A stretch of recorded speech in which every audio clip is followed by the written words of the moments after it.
किसका फोन है? हेलो, आपको भी आज़ादी की बधाई हो। जी जी जी, नमस्ते। आज़ादी की बधाई देने के लिए फ़ोन आया था। अरे हाँ, आपको आपको आपको आप सबको आज़ादी मुबारक हो। 76वीं सालगिरह होगी आज़ादी की। बाहर देशभक्ति गाने गाए जाएंगे, स्कूलों में लड्डू बांटे जाएंगे, तिरंगा लहराया जाएगा और सड़कों पर जुलूस निकलेगा और बाहर रैलियों की भीड़ होगी।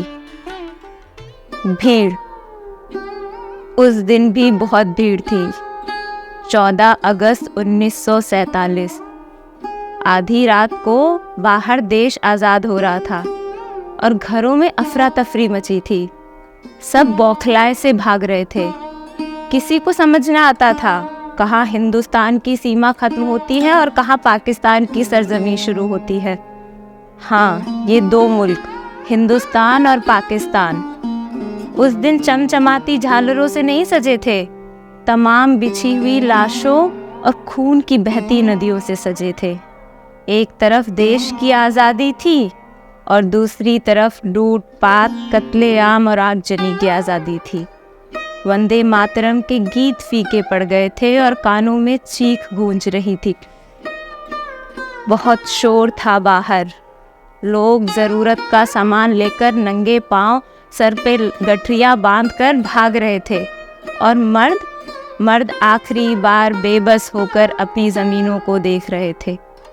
और बच्चे बिलख रहे थे। न जाने क्यों, क्या वो खुश नहीं थे इस आज़ादी से? अरे नहीं, शायद भूखे प्यासे रहे होंगे। और औरतें, वो भला क्या क्या संभालती? ज़रूरत का सामान, जेवर, गहने, गोद का बच्चा या छाती से सरकता दुपट्टा जो कोई भी बड़ी बेशर्मी से खींचकर फेंक देता था। औरतों की आबरू पर हाथ डालने से पहले किसी ने मुल्कों का भेद नहीं किया। माँ, बेटी, बहन, बहू कही जाने वाली औरतें महज जिस्म का लोथड़ा होकर रह गई। हैवानियत और दरिंदगी भी उस दिन आज़ाद हुई थी और औरतों की आज़ादी के लिबास का रेशा रेशा उधेड़ गई। कोई सरहद के उस पार जिस्म नोच कर टुकड़ा मांस का इस पार फेंक देता तो कोई इस पार से उस पार निशाना लगाता। और वो ट्रेन जिसमें लाखों औरतें, मर्द और बच्चे थे, उसमें से उतरी वो मंटो की सकीना अब दोनों मुल्कों के घर घर मिलने लगी थी। ये औरतें इतना चीख क्यों रही हैं, इतना शोर? क्या ये सब खुश नहीं है इस आज़ादी से? अरे आखिरकार आज़ाद हुए हैं हम।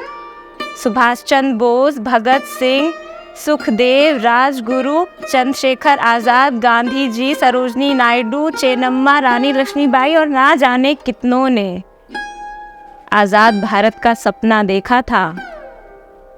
पर क्या इस आज़ादी का सपना देखा था जहां लोग हिंदू मुसलमान होकर रह गए और एकता जड़ से उखाड़ दी गई?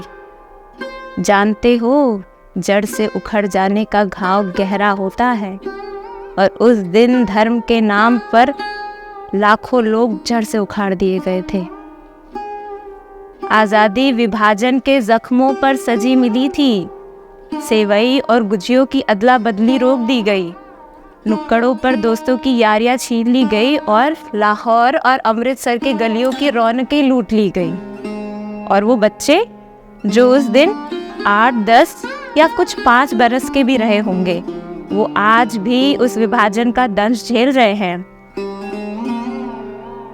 लाभ चाहते हैं कि मंजर भूल जाए, पर कैसे भूल जाएं लाशों से भरी ट्रेनों को, कटते मरते लोगों को, ढहते मकानों को, औरतों की लुटती इज्जतों पर, कोठों पर बढ़ती उनकी तादादों को कैसे भूल जाएं? कैसे भूल जाएं कि किसी की राखी इस देश में तो किसी की कलाई उस मुल्क में रो रही है, किसी की बेबे उस मुल्क में कहानियां सुना रही है तो किसी का पोता इस देश में बूढ़ा हो रहा है। और ना जाने कितनी प्रेम कहानियां दोनों मुल्कों में सिसक सिसक के दम तोड़ गई।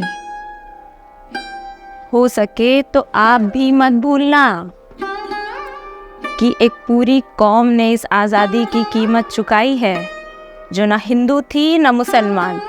वो बस बेघर हुई एक बेबस लाचार कौम थी, लाखों औरतों, आदमियों और बच्चों की। कहने की बात थी कि दोनों सरहदों के बीच महज एक दीवार खड़ी होगी, पर ऐसा हो न सका। उस दिन सिर्फ सरहदें नहीं, लाखों लोग बांट दिए गए, लाखों लोग बांट दिए गए। अरे ये बाहर इतना शोर कैसा है? जश्न मनाया जा रहा है। 15 अगस्त 1947 को देश आज़ाद हुआ था।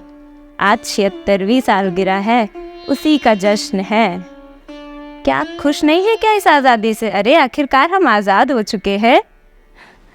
लीजिए लड्डू खाइए, हम आज़ाद हो चुके हैं। आज़ादी मुबारक हो।